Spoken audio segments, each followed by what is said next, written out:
কবি সুকান্ত ভট্টাচার্যের মিঠে করা কাব্যগ্রন্থের একটি মজার ছড়া, বিয়ে বাড়ির মজা।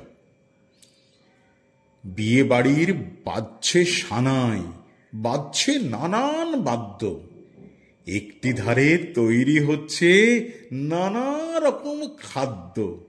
হইচই আর চেঁচামেচি, আসছে লুচির গন্ধ। আলোয় আলোয় খুশি সবাই, কান্নাকাটি বন্ধ। বাসর ঘরে সাজছে কোণে, সকলে উৎফুল্ল। লোকজনকে আসতে দেখে কর্তার মুখ খুলল।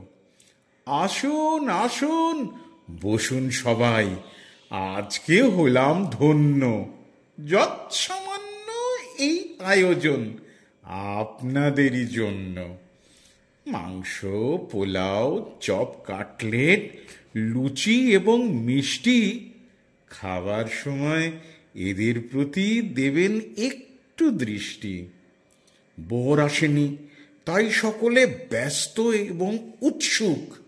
আনন্দে আজ বুক সকলের নাচছে কেবল ধুক ধুক। হুলু দিতে তৈরি সবাই, শাঁখ হাতে সব প্রস্তুত। সময় চলে যাচ্ছে বলে মনটা করছে খোঁত খোঁত। ভাবছে সবাই কেমন করে বরকে করবে জব্দ। হঠাৎ পাওয়া গেল পথের মোড়ে গাড়ির শব্দ। হুলুধ্বনি উঠল মেতে, শাঁখ বাজলো জোরে। বরকে সবাই এগিয়ে নিতে গেল পথের মোড়ে। কোথায় বরের সাজসজ্জা, কোথায় ফুলের মালা?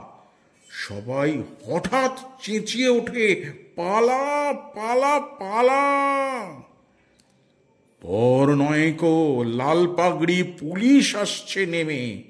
বিয়ে বাড়ির লোকগুলো সব হঠাৎ উঠল ঘেমে। বললে পুলিশ, এই কি কর্তা, ক্ষুদ্র আয়োজন? 50 জন কোথায়, এ যে দেখছি 1000 জন। এমনি করে চাল নষ্ট দুর্ভিক্ষের কালে। থানায় চলো, কাজ কি এখন এইখানে গোলমালে?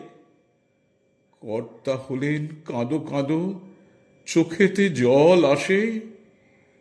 গেটের পাশে জড়ো হওয়া কাঙালিরা হাসে।